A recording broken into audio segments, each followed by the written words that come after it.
Hi hello ಸ್ನೇಹಿತರೆ, welcome back to my channel. ಎಲ್ಲರೂ ಹೇಗಿದ್ದೀರಾ? ಐ ಹೋಪ್ ನೀವೆಲ್ಲ ಆರೋಗ್ಯವಾಗಿ ಆರಾಮಾಗಿದ್ದೀರಾ ಅಂತ ಅಂದ್ಕೊಂಡಿದ್ದೀನಿ. ನಾನು ಕೂಡ ಆರಾಮಾಗಿದ್ದೀನಿ. ವಿನಾಯಕ ಚತುರ್ಥಿಯ ವ್ಲಾಗ್ ಇದು. ಬುಧವಾರನೇ ಚತುರ್ಥಿ ಬಂದಿರೋದು ತುಂಬಾ ವಿಶೇಷ. ಹಾಗಾಗಿ ಇವತ್ತೇನೆ ಮಾಡ್ಕೊಂಬಿಡೋಣ ಅಂತ ಹೇಳಿ. ಇನ್ನೊಂದೇನಪ್ಪ ಅಂದರೆ ಮಕ್ಕಳದು ಇವತ್ತೊಂದಿನ ಮಾತ್ರ ಸ್ಕೂಲ್ ರಜೆ ಇದೆ. ನಾಳೆ ಮತ್ತೆ ಹೋಗಬೇಕು ಅವರು. ಹಾಗಾಗಿ ಮಕ್ಕಳು ಮನೇಲಿದ್ದಾಗ ಹಬ್ಬ ಮಾಡಿಬಿಟ್ರೆ ಇನ್ನೂ ಖುಷಿ ಜಾಸ್ತಿ ಅಂತ ಅನಿಸುತ್ತೆ. ಸೊ ಹಾಗಾಗಿ ನನ್ನ ಪೂಜೆ ಎಲ್ಲ ಮುಗಿಸ್ಕೊಂಡಿದ್ದೀನಿ. ಇನ್ನು ಮಕ್ಕಳು ಕೂಡ ಕೆಳಗಡೆ ಪೂಜೆ ಕರೀತಾ ಇದ್ದಾರೆ. ಇಲ್ಲಿ ಅಷ್ಟೊಂದೇನು ಗ್ರ್ಯಾಂಡಾಗಿ ಗಣೇಶ ಹಬ್ಬನ ಸೆಲೆಬ್ರೇಟ್ ಮಾಡಲ್ಲ. ಎಲ್ಲ ಥರದ್ದು ಗಣೇಶನ ತರೋದು, ಹಾಗೆ ಗಣೇಶನ ಕೂರಿಸೋದೇ ಮಕ್ಕಳಾಗಿರೋದ್ರಿಂದ ತುಂಬ ಸಿಂಪಲ್ ಆಗಿನೇ ಮಾಡ್ತಾರೆ. ಇನ್ನು ವೈಭವ್, ವೈಶು ಇಬ್ಬರು ಕೆಳಗಡೆ ಪೂಜೆ ಇದೆ ಅಂತ ಹೇಳಿ ಹೊರಟರು. ಹಾಗೆ ನಂದು ಕೂಡ ಪೂಜೆ ಎಲ್ಲ ಮುಗಿಸ್ಕೊಂಡಿದ್ದೀನಲ್ವ. ಇನ್ನೇನು ಮಕ್ಕಳಿಗೆ ಸ್ವಲ್ಪ ಏನಾದರೂ ಟಿಫನ್ನ ಮಾಡಿಕೊಟ್ಬಿಟ್ಟು ಅಡುಗೆನ ಸ್ಟಾರ್ಟ್ ಮಾಡ್ಕೊಳ್ಳೋಣ ಅಂತ ಹೇಳಿ.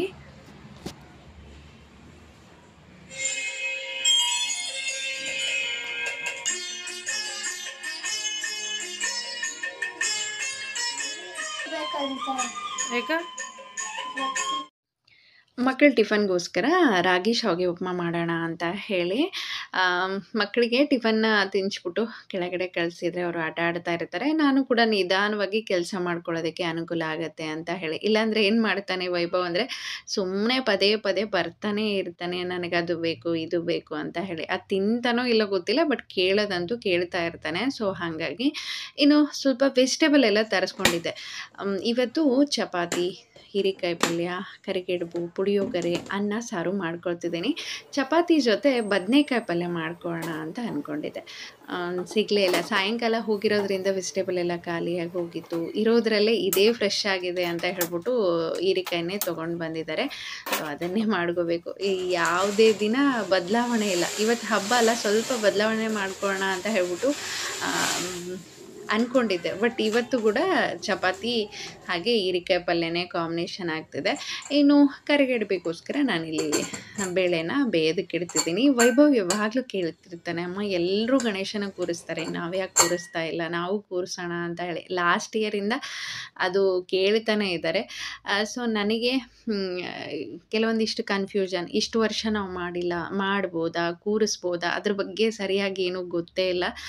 ಸೊ ಹಾಗಾಗಿ ನಾನು ಕೂಡ ಆಯಿತು ನೆಕ್ಸ್ಟ್ ಇಯರ್ ಅಂತ ಹೇಳ್ತಾನೆ ಇರ್ತೀನಿ. ಸೊ ಗಣೇಶ ಯಾವಾಗ ಅನುಮತಿ ಕೊಡ್ತಾನೋ ಗೊತ್ತಿಲ್ಲ. ಕೊಟ್ಟಾಗ ಖಂಡಿತ ನಾನು ನನ್ನ ಮನೇಲಿ ಗಣೇಶನ ಕೂರಿಸ್ತೀನಿ. ಮಕ್ಕಳಿಗೆ ತುಂಬಾ ಖುಷಿ ಅದು ಗಣೇಶನ ಕೂರಿಸೋದು ಅಂತ ಅಂದರೆ. ಅವ್ರಿಗೆ ನಮ್ಮ ಮನೇಲಿ ಗಣೇಶ ಇದೆ ಅಂತ ಹೇಳ್ಕೊಳ್ಳೋದೇ ಅಷ್ಟೊಂದು ಖುಷಿ ಇರುತ್ತೆ. ಸೊ ಹಾಗಾಗಿ ವೈಭವ್ಗೋಸ್ಕರ ಗಣೇಶನ ಕೂರಿಸ್ಲೇಬೇಕು. ಇಲ್ಲಿ ರಾಗಿ ಶಾವಿಗೆ ಉಪ್ಮಾಗೆ ನಾನು ವೆಜಿಟೇಬಲ್ ಎಲ್ಲ ಹಾಕಿ ಮಾಡ್ತಿದ್ದೀನಿ. ಟೇಸ್ಟು ಚೆನ್ನಾಗಿರುತ್ತೆ. ವೆಜಿಟೇಬಲ್ ಹಾಕಿ ಕೊಟ್ಟಾಗ ಆರೋಗ್ಯಕ್ಕೂ ತುಂಬ ಒಳ್ಳೆಯದು. ಅದ್ರ ಜೊತೆ ಒಂದು ಸ್ವಲ್ಪ ಪಪ್ಪಾಯನ ಕಟ್ ಮಾಡ್ಕೊಳ್ತಿದ್ದೀನಿ. ಅಕ್ಕಿ ಶಾವಿಗೆ ಆಗಿರಲಿ ಅಥವಾ ರಾಗಿ ಶಾವಿಗೆ ಆಗಿರಲಿ, ವೆಜಿಟೇಬಲ್ ಹಾಕಿ ಮಾಡಿದಾಗ ಟೇಸ್ಟ್ ತುಂಬಾ ಚೆನ್ನಾಗಿರುತ್ತೆ. ಮಕ್ಕಳಿಗೆ ಕೂಡ ತುಂಬಾ ಇಷ್ಟ ಆಗುತ್ತೆ ಅಂತ ಹೇಳಿ.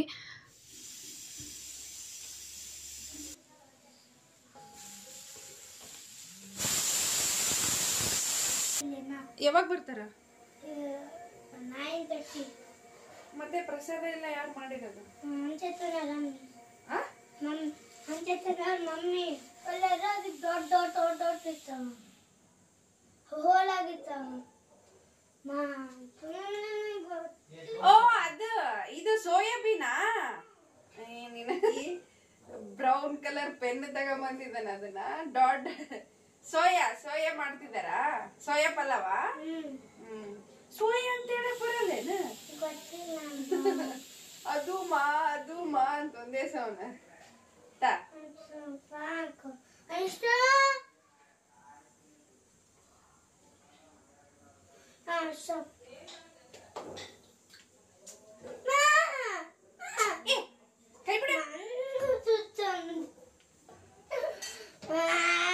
ತಗಿಡಿ.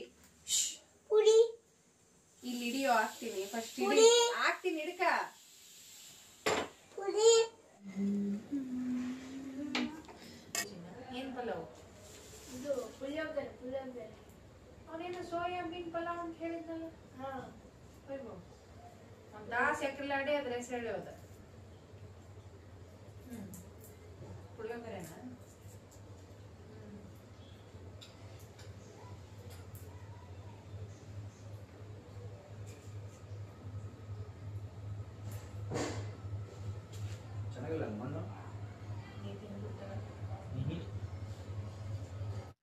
ಬೇಳೆ ಎಲ್ಲ ಬೆಂದಿದೆ. ಸಾರು ಮಾಡೋದಕ್ಕೆ ಸ್ವಲ್ಪ ಎತ್ತಿಟ್ಕೊಂಡ್ಬಿಟ್ಟು ನಾನು ಬೆಲ್ಲನ ಸೇರಿಸ್ಕೊಳ್ತಿದ್ದೀನಿ. 1 ಗ್ಲಾಸಷ್ಟು ನಾನು ಬೇಳೆನ ಹಾಕಿದ್ದು. ಇದಕ್ಕೆ 1 ಗ್ಲಾಸಷ್ಟು ಬೆಲ್ಲನ ಹಾಕ್ಕೊಳ್ತಿದ್ದೀನಿ. ಈಕ್ವಲ್ ಹಾಕಿದಾಗ ಸ್ವಲ್ಪ ಜಾಸ್ತಿನೇ ಸ್ವೀಟ್ ಅನಿಸುತ್ತೆ. ತಿನ್ನೋದಕ್ಕೆ ಕೂಡ ಮಕ್ಕಳು ಇಷ್ಟಪಡೋದೇ ಇಲ್ಲ. ಸೊ ಹಾಗಾಗಿ ಅದಕ್ಕೆ 1-2 ಯಾಲಕ್ಕಿನ ಹಾಕಿ ಸ್ವಲ್ಪ ಬೆಲ್ಲ ಕರಗೋವರೆಗೂ ಅದನ್ನು ಕುದಿಯೋದಕ್ಕೆ ಇಟ್ಟಿದ್ದೀನಿ. ಸಾಂಬಾರಿಗೋಸ್ಕರ ಈರುಳ್ಳಿ, ಕೊಬ್ಬರಿ ಹಾಗೆ ಬೆಳ್ಳುಳ್ಳಿ, 1 ಸ್ಪೂನಷ್ಟು ಧನಿಯಾ ಹಾಗೆ ಸ್ವಲ್ಪ ಜೀರಿಗೆನ ಹಾಕ್ಕೊಂಡು ಸ್ವಲ್ಪ ಕರಿಬೇವನ್ನ ಹಾಕಿ 1 ಸ್ಪೂನಷ್ಟು ಎಣ್ಣೆನ ಹಾಕ್ಕೊಂಡು ಚೆನ್ನಾಗಿ ಅದರಲ್ಲಿ ಘಮ ಬರೋವರೆಗೂ ಹುರ್ಕೊಳ್ತಿದ್ದೀನಿ. ಅಮ್ಮ ಹೇಗೆ ಮಾಡೋರು ಅಂದರೆ ಈರುಳ್ಳಿ ಮತ್ತು ಬೆಳ್ಳುಳ್ಳಿ ಒಲೆಯಲ್ಲಿ ಹಾಕ್ಬಿಡೋರು. ಅದು ಸುಟ್ಟ ಮೇಲೆ ಅದನ್ನೆಲ್ಲ ತೆಕ್ಕೊಂಡು ಸಾಂಬಾರು ಮಾಡೋರು. ಎಂಥ ರುಚಿ ಅಂದರೆ ಅವ್ರ ಕೈಯಲ್ಲಿ ಅಡುಗೆನೇ ಆಗಿರ್ತಿತ್ತೇನೋ ಅಥವಾ ಅವಾಗ ಮಾಡಿರೋ ಅಡುಗೆ ಅಷ್ಟೊಂದು ರುಚಿ ಇರ್ತಿತ್ತೇನೋ ಅಂತ ಅನಿಸುತ್ತೆ. ಅಷ್ಟೊಂದು ರುಚಿ ಇರೋದು. ಚಪಾತಿ ಮತ್ತು ಕರಿಗಡ್ಬು ಮಾಡೋದಕ್ಕೆ ಇಲ್ಲಿ ಗೋಧಿ ಹಿಟ್ಟನ್ನು ಕಲಸಿಡ್ತಿದ್ದೀನಿ. ಅಮ್ಮನ ಮನೇಲಿರೋರ್ಗೂ ಪ್ರತಿಯೊಂದು ಹಬ್ಬ ಎಷ್ಟು ಸಂಭ್ರಮ ಅಂದರೆ ನಿಜವಾಗ್ಲೂ ಅದನ್ನೇ ಈಗಿನ ಮಕ್ಕಳಿಗೆಲ್ಲನೂ ಮಿಸ್ ಮಾಡ್ಕೊಳ್ತಿದ್ದಾರೆ. ನನಗೆ ಎಷ್ಟೋ ಸರಿ ಹಬ್ಬ ಮಾಡಬೇಕಾದ್ರೆ ಅನಿಸೋದು, ಮಾಡಿರೋ ಅಡುಗೆ ಒಂದು ತುಣುಕು ಕೂಡ ವೇಸ್ಟ್ ಆಗ್ತಿರಲಿಲ್ಲ ಅಲ್ಲಿ. ಮನೆ ಮುಂದೆ ಯಾರೋ ಇರೋರು, ಪಕ್ಕಕ್ಕೆ ಯಾರೋ ಇರೋರು, ಮನೆ ಕೆಲಸದವ್ರು ಇರೋರು ಎಲ್ಲರೂ ಬಂದು ಊಟ ಮಾಡೋರು. ಹಬ್ಬ ಅಂದರೆ ಎಷ್ಟೊಂದು ಜನಕ್ಕೆ ಕರೆದು ಕೊಟ್ಟು ಅವ್ರಿಗೆ ಊಟ ಮಾಡಿಸೋದೇ ಹಬ್ಬ. ಆಮೇಲೆ ದೇವ್ರದ್ದು ಇಷ್ಟು ದೊಡ್ಡ ಲೀಸ್ಟ್ ಇರೋದು. ಒಂದು 10 ಜೊತೆ ಬತ್ತಿ ಮಾಡ್ಕೋಬೇಕಾಗ್ತಿತ್ತು. 10 ಈ ಊದಿನ ಕಡ್ಡಿ ಎಲ್ಲ ಎತ್ತಿಟ್ಕೋಬೇಕು. ಪ್ರತಿಯೊಂದು ದೇವರಿಗೆ ಹೋಗೋದು. ಅಮ್ಮ ಆ ಕಡೆ ಮಾಡ್ತಿರೋರು, ನಾನು ಈ ಕಡೆ ದೇವ್ರಿಗೆ ಹೋಗಿ ಬರೋದು. ನಿಜವಾಗ್ಲೂ ಇವಾಗ ನನಗೆ ಇಲ್ಲಿ ಮನೇಲಿ ಅಡುಗೆ ಮಾಡೋದು, ದೇವರಿಗೆ ಎಡೆ ಹಿಡಿಯೋದು ಇಷ್ಟೇನಾ ಹಬ್ಬ ಅಂತ ಅನಿಸುತ್ತೆ ಕೆಲವೊಂದು ಸರಿ. ಈಗ ಅವಾಗೆಲ್ಲ ಹಬ್ಬಗಳು ಅಮಾವಾಸ್ಯೆ ಬಂದಿದೆ ಅಂದರೆ ದೇವ್ರಿಗೆ ಹೋಗೋದೇ ಸಂಭ್ರಮ ಸಡಗರ. ನಿಜವಾಗ್ಲೂ ಅದೆಲ್ಲ ಭಾಳ ಮಿಸ್ ಮಾಡ್ಕೊಳ್ತೀನಿ. ನನ್ನ ಮಕ್ಕಳಿಗಂತೂ ಅದೆಲ್ಲ ಏನು ಅಂತಲೇ ಗೊತ್ತಿಲ್ಲ. ಸೊ ಇವೆಲ್ಲ ಹಬ್ಬಗಳು ನಾವು ಮಾಡಲೇಬೇಕು. ಮುಂದಿನ ಪೀಳಿಗೆಗೆ ಇದೆಲ್ಲ ಗೊತ್ತಾಗಬೇಕು ಅಂದರೆ ಪ್ರತಿಯೊಂದು ಹಬ್ಬನೂ ನಮ್ಗೆ ಎಷ್ಟು ಗೊತ್ತಿದೆಯೋ ಅಷ್ಟು ಶ್ರದ್ಧೆಯಿಂದ ಆದರೂ ಸೆಲೆಬ್ರೇಟ್ ಮಾಡಬೇಕು. ಪ್ರತಿಯೊಂದರ ಬಗ್ಗೆ ಮಕ್ಕಳಿಗೆ ತಿಳಿಸ್ಬೇಕು. ಅವರು ಕೂಡ ಮುಂದೆ ಮಾಡ್ಕೊಂಡು ಇದನ್ನೆಲ್ಲ ಹೋಗಬೇಕಲ್ಲ. ಸೊ ಹಾಗಾಗಿ ಇನ್ನು ಹುಣ್ಣ ಕೂಡ ಹಾರಿತ್ತು, ಮಿಕ್ಸಿ ಮಾಡ್ಕೊಂಡಿದ್ದೀನಿ. ಆದಷ್ಟು ಸ್ವಲ್ಪ ಸಾಫ್ಟ್ ಇದ್ರೇ ಚೆನ್ನಾಗಿರುತ್ತೆ. ನಮಗೇನಾದರೂ ಇದು ಮೆತ್ತಗಿದೆ ಅಂದರೆ ಒಂದು ಸ್ವಲ್ಪ ಹೊತ್ತು ಫ್ರಿಜ್ಜಲ್ಲಿ ಇಟ್ಬಿಟ್ರೆ ಸರಿ ಹೋಗುತ್ತೆ. ಅಕಸ್ಮಾತ್ ಗಟ್ಟಿ ಮಾಡ್ಕೊಂಡ್ಬಿಟ್ರೆ ಉದುರಾಗುತ್ತೆ. ಕರಿಗಡ್ಬು ಆಯಿತು, ಹೋಳಿಗೆ ಆಯಿತು, ಚೆನ್ನಾಗಿ ಬರಲ್ಲ. ಸೊ ಹಾಗಾಗಿ ಮಾಮೂಲಿ ಅದು ಆಡ್ಬೇಕಾದ್ರೆ ಬಿಡೋದು ಎದ್ದೇಳೋದು ಅಳಿತೆ ಯಾಕಂತ 18 ವರ್ಷ ಮಗ ವರ್ಷಕ್ಕೆ ನಿನಗೇನು ಹೇಳ್ದಾಳ ಸೂಕ್ಷ್ಮವಾಗಿ ಆಡಿ ಬಾರಪ್ಪ ಅಂತ ಹೇಳಿದೆ. ಚೂರು ವೈಭವ ಅದೇನ್ ಜಾಸ್ತಿ ಆಗಿಲ್ಲ.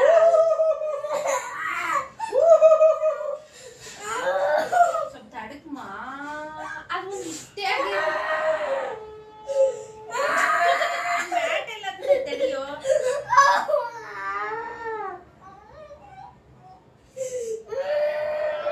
ಒಂದ್ ಸ್ವಲ್ಪ ಹಿಂದೆ ಕೂತಿದ್ದು ಕಾಲ್ ಮ್ಯಾಟ್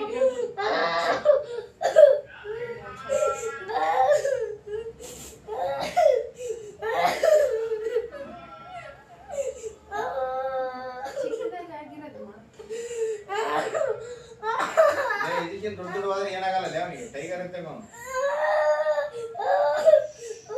ರುಕೋ ಜರ ರುಕೋ.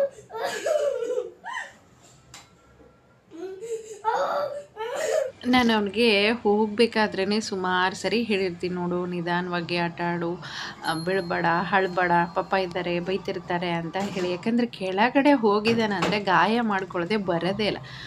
ಸ್ಕಿಡ್ಡಿಂಗ್ ಮಾಡೋದು, ಜೋರಾಗಿ ಓಡೋದು, ಏನೋ ಒಂದು ಮಾಡಿ ಒಟ್ಟು ಬಿದ್ದು ಅದಕ್ಕಂತ ಬಂದ್ಬಿಡ್ತಾನೆ. ಅದಾಗಿರೋ ಸ್ವಲ್ಪ ಇದೆ.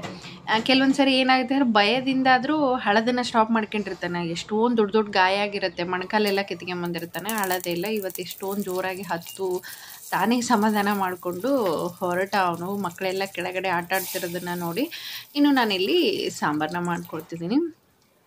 ತಳೆದೊಗ್ಗರಣೆ ಕೊಡ್ತಿದ್ದೀನಿ. ಸಾಂಬಾರಿಗೆ ಎಣ್ಣೆ, ಜೀರಿಗೆ, ಸಾಸಿವೆ, ಕರಿಬೇವು, 1-2 ಮೆಣಸಿನ್ಕಾಯಿ, ಅದಾದಮೇಲೆ ಸ್ವಲ್ಪ ಒಣ ಖಾರ ಹಾಕಿದ ತಕ್ಷಣವೇ ಹುಣಸೆ ರಸ ಹಾಕ್ಕೊಂಡು ಕುದಿಯೋ ಟೈಮಲ್ಲಿ ಸ್ವಲ್ಪ ಅರಿಶಿನ ಹಾಗೆ ನಾವು ಹುರ್ಕೊಂಡಿರುವಂಥ ಮಸಾಲೆ ಹಾಗೆ ಬೇಳೆ ಅದನ್ನು ಮಿಕ್ಸಿಗೆ ಹಾಕ್ಕೊಂಡು ರುಚಿಗೆ ತಕ್ಕಷ್ಟು ಉಪ್ಪು ಹಾಗೆ ಬೆಲ್ಲ ಬ್ಯಾಲೆನ್ಸಿಗೋಸ್ಕರ ಈ ಹೂರಣ ಮಾಡಿರ್ತೀವಲ್ಲ ಅದನ್ನಾದರೂ ಸೇರಿಸ್ಕೋಬೋದು. ಇಲ್ಲ ಅಂದರೆ ಬೆಲ್ಲನಾದರೂ ಹಾಕ್ಕೋಬೋದು. ಕಂಪಲ್ಸರಿ ಹಾಕಲೇಬೇಕು. ಹೋಳಿಗೆ ಸಾರಿಗೆ ಸ್ವೀಟ್ ತುಂಬಾ ಮುಖ್ಯ. ಇನ್ನು ಕೊನೆಯದಾಗಿ ಸ್ವಲ್ಪ ಕೊತ್ತಂಬರಿನ ಹಾಕ್ಕೊಳ್ತಿದ್ದೀನಿ. ಸಾಂಬಾರು ರೆಡಿ ಆಯಿತು. ತುಂಬ ಚೆನ್ನಾಗಿರುತ್ತೆ ಹೋಳಿಗೆ ಸಾರು.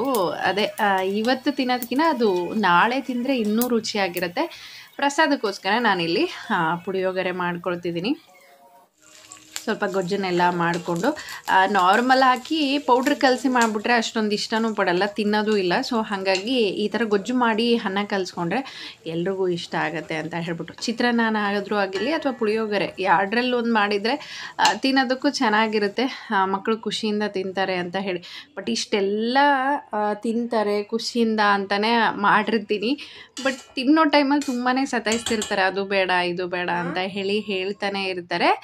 ಇನ್ನು ಕರಿಗಡುಬಿಗೆ ಈ ಥರ ಚಿಕ್ಕ ಚಿಕ್ಕದಾಗಿ ಪೂರಿ ಈ ಥರ ಒಂದು 10 ಎಲೆನ ಮಾಡಿಕೊಂಡು ನಾನು ತುಂಬ್ಕೊಂಡು ಕರಿತೀನಿ. ಸ್ವಲ್ಪ ಹಸಿ ಅಂದರೆ ನಾವು ಎಲ್ಲ ಮಾಡಿ ಒಟ್ಟಿಗೆ ಕರೆದುಬಿಟ್ರೆ ಮೇಲೆಲ್ಲ ಒಣಗಿದಂಗೆ ಆಗುತ್ತೆ, ಚೆನ್ನಾಗಿ ಬರೋದೇ ಇಲ್ಲ ಕರಿಯೋದಕ್ಕೆ. ಈ ಥರ ಸ್ವಲ್ಪನೇ ಮಾಡಿಕೊಂಡು ಕರಿಯೋದ್ರಿಂದ ಗುಳ್ಳೆಗಳೆಲ್ಲ ಚೆನ್ನಾಗಿ ಬರುತ್ತೆ ಮೇಲೆ.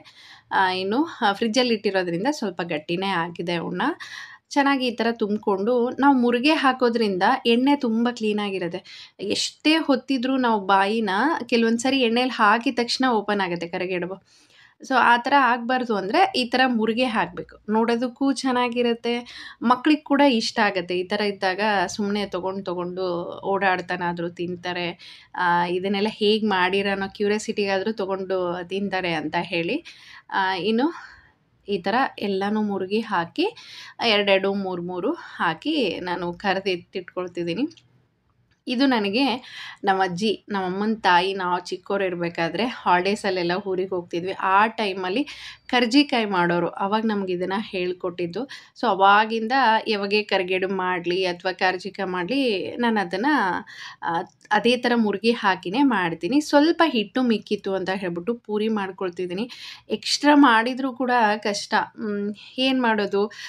ಊರಲ್ಲಾದರೆ ನಿಜವಾಗ್ಲಿ ಮಾಡಿದರೆ ಕಡಿಮೆ ಬೀಳ್ತಿರುತ್ತೆ, ಅಷ್ಟೊಂದು ಜನ ಸಿಗ್ತಾರೆ. ನಮಗಿಲ್ಲಿ ತುಂಬ ಕಡಿಮೆ, ಯಾರಿಗೆ ಕೊಡೋದು ಯಾರಿಗೆ ಬಿಡೋದು ಅನ್ನೋದೊಂದಿರುತ್ತೆ. ಸೊ ಹಾಗಾಗಿ ಮನೆಯಲ್ಲಿರೋರು ಎಲ್ಲರೂ ಇಷ್ಟೊಂದೆಲ್ಲ ತಿನ್ನೋದಕ್ಕೆ ಸಾಧ್ಯನೇ ಇಲ್ಲ. ಮಕ್ಕಳಂತೂ 1 2 ಇಷ್ಟೆಲ್ಲ ಬೆಳಗ್ಗೆ ನಿಂತ್ಕೊಂಡು ಮಾಡಿದ್ದು ಕೂಡ ತಿನ್ನೋದಕ್ಕೆ ಅಷ್ಟೊಂದು ಸತಾಯಿಸ್ತಿರ್ತಾರೆ. ಸೊ ಹಾಗಾಗಿ ಸ್ವಲ್ಪ ಮಾಡಿಕೊಂಡು ಮಿಕ್ಕಿರೋದನ್ನು ಸ್ವಲ್ಪ ಪೂರಿ ಮಾಡ್ಕೊಂಡಿದ್ದೀನಿ, ಹಾಗೆ ಸಂಡಿಗೆ ಕೂಡ ಕರ್ಕೊಂಡಿದ್ದೀನಿ. ಫೈನಲ್ ಆಗಿ ಅಡುಗೆ ಎಲ್ಲ ರೆಡಿ ಆಯಿತು. ಸಾಂಬಾರು ಹಾಗೆ ಕರಿಗಡುಬು ಮೈದಾ ಹಿಟ್ಟಿಂದಾದರೆ ಸ್ವಲ್ಪ ಬೆಳಪು ಅನಿಸುತ್ತೆ, ಗೋಧಿ ಹಿಟ್ಟಿಂದಲ್ವ ಹಂಗಾಗಿ ಸ್ವಲ್ಪ ಕಪ್ಪೆ ಕಾಣಿಸುತ್ತೆ. ಬಟ್ ಆರೋಗ್ಯಕ್ಕೆ ತುಂಬಾ ಒಳ್ಳೆಯದು.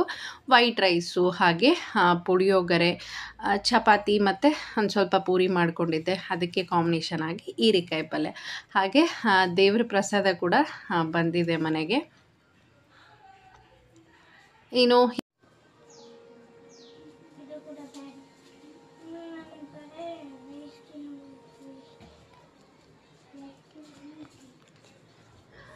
ಮಕ್ಕಳು ಫ್ರೆಶ್ ಅಪ್ ಆಗಿದ್ದಾರೆ. ಇನ್ನು ನಾನು ಕೂಡ ಫ್ರೆಶ್ ಅಪ್ ಆಗಿದ್ದಾಯಿತು. ಈ ಸೀರೆ ಹಾಕೋಣ ಅಂತ ಹೇಳಿ, ಸೀರೆ ಉಟ್ಟುಗಳು ತುಂಬಾ ಇಷ್ಟ ನನಗೆ. ಬಟ್ ಏನು ಅಂದರೆ ಪರ್ಫೆಕ್ಟಾಗಿ ಬರಲ್ಲ. ಈ ಪ್ಲೇಟ್ಸ್ ಅನ್ನೋದು ಅಸ್ಸಲು ನನಗೆ ಮಾಡ್ಕೊಳ್ಳೋಕ್ಕೆ ಬರಲ್ಲ. ಸುಮಾರು ಸರಿ ಟ್ರೈ ಮಾಡಿದ್ದೀನಿ, ಅದಾದಮೇಲೆ ಬಿಟ್ಟಿದ್ದೀನಿ. ಸಿಂಗಲ್ ಪಿನ್ ಒಂದು ಬರುತ್ತೆ, ಆ ಪ್ಲೇಟ್ಸ್ ಅಸ್ಸಲು ಹಚ್ಕೊಳ್ಳೋಕ್ಕೆ ಬರೋಂಗಿಲ್ಲ. ಎಷ್ಟೋ ಸರಿ ಟ್ರೈ ಮಾಡಿದ್ದೀನಿ, ನನಗೆ ಗೊತ್ತಿಲ್ಲ ಯಾವಾಗ ನಾನು ಅದನ್ನು ಕಲ್ತ್ಕೊಳ್ತೀನೋ, ಪರ್ಫೆಕ್ಟಾಗಿ ನಾನು ಯಾವಾಗ ಸೀರೆ ಉಟ್ಕೊಳ್ತೀನೋ ಅಂತ ಹೇಳಿ. ಬಟ್ ಸೀರೆ ಹಾಕೊಳ್ಳೋಕೆ ಮಾತ್ರ ತುಂಬಾ ಇಷ್ಟ ಇರುತ್ತೆ. ಅದೇನೋ ಒಂಥರ ಈ ಅಡುಗೆ ಮಾಡೋದು, ಈ ಥರ ಹಬ್ಬ ಕಂಪ್ಲೀಟ್ ಆಗಬೇಕು ಅಂದರೆ ಸೀರೆ ಹಾಕ್ಕೊಂಡು ಹೋದ್ರೇ ಹಬ್ಬ ಕಂಪ್ಲೀಟ್ ಅಂತ ಅನಿಸುತ್ತೆ. ಹಂಗಾಗಿನೇ ಹಾಕ್ಕೊಂಡಿದ್ದೀನಿ, ಏನೋ ನನ್ನ ಮನಸ್ಸಿಗೆ ಖುಷಿ ಆಗುತ್ತೆ. ಸೊ ಹಾಗಾಗಿ ಇನ್ನೇನು ನೈವೇದ್ಯ ಕೂಡ ರೆಡಿ ಆಯಿತು, ಹೊರಡೋದೇನೆ.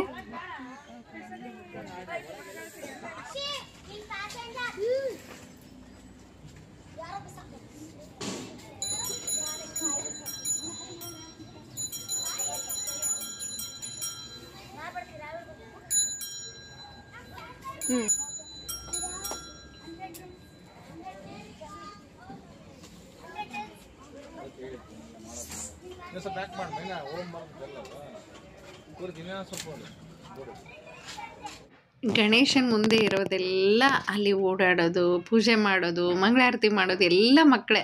ಮುಂಚೆ ಎಲ್ಲ ದೊಡ್ಡೋರು ಇರ್ತಿದ್ರು, ಕೆಲವು ಕಾರಣಗಳಿಂದ ಬೇರೆ ಬೇರೆ ಕಡೆ ಹೋಗ್ಬಿಟ್ರು. ಹಾಗಾಗಿ ಈ ಸರಿ ಅಂತೂ ಗಣೇಶ ಹಬ್ಬ ಬರೀ ಮಕ್ಕಳೇ ಮಾಡ್ತಿದ್ದಾರೆ. ಮಕ್ಕಳು ಹೆಂಗೇ ಮಾಡಿದರೂ ದೇವರಿಗೆ ಇಷ್ಟ ಆಗುತ್ತೆ. ಸೊ ಹಾಗಾಗಿ ಗಣೇಶನ ಆಶೀರ್ವಾದ ಮಕ್ಕಳಿಗೆಲ್ಲ ಇರಲಿ. ಎಷ್ಟೊಂದೆಲ್ಲ ಓಡಾಡ್ತಾ ಅಲ್ಲಿ ಬೆಳಗ್ಗೆಯಿಂದ ಸಾಯಂಕಾಲದವರೆಗೂ ಇರ್ತಾರೆ, ಅಲ್ಲೇ ಮಲ್ಕೊಳ್ತಾರೆ. ಎಷ್ಟೊಂದು ಖುಷಿಯಿಂದ ಈ ಹಬ್ಬನ ಆಚರಿಸ್ತಾರೆ. ಇದೊಂದು ಮಾತ್ರ ಕಂಪಲ್ಸರಿ ಓಡಾಡಿ ಮನೆಗೆಲ್ಲ ಹೋಗ್ಬಿಟ್ಟು ಪಟ್ಟಿ ತೊಗೊಂಡು ಗಣೇಶನ ತರೋದು, ಕೂರಿಸೋದು, ಅದು ಏನೇ ಆಗಿರಲಿ ಅದ್ರ ಜೊತೆ ಸ್ವಲ್ಪ ಕಷ್ಟ ಅನ್ನೋದು ಇದ್ದೇ ಇರುತ್ತಲ್ಲ. ಆ ಮಕ್ಕಳಿಗೆ ವಿಘ್ನೇಶನ ಕೃಪೆ ಇರಲಿ ಅಂತಲೇ ಕೇಳ್ಕೊಳ್ತೀನಿ. ಇನ್ನು ಊಟ ಕಂಪ್ಲೀಟ್ ಆಗಬೇಕಾದ್ರೆ ವಡೆ ಅಥವಾ ಪಕೋಡ ಏನಾದರೂ ಇದ್ದರೆ ಚೆನ್ನಾಗಿರುತ್ತೆ. ಹಸ್ಬೆಂಡಿಗೆ ತುಂಬ ಇಷ್ಟ ಪಕೋಡ, ಮಿರ್ಚಿ, ವಡೆ ಅದೇ. ಅಲ್ಲೇ ಇರು.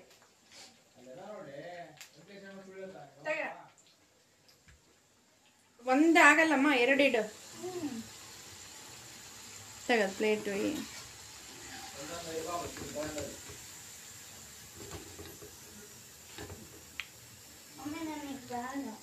ಯಾಕಮ್ಮ?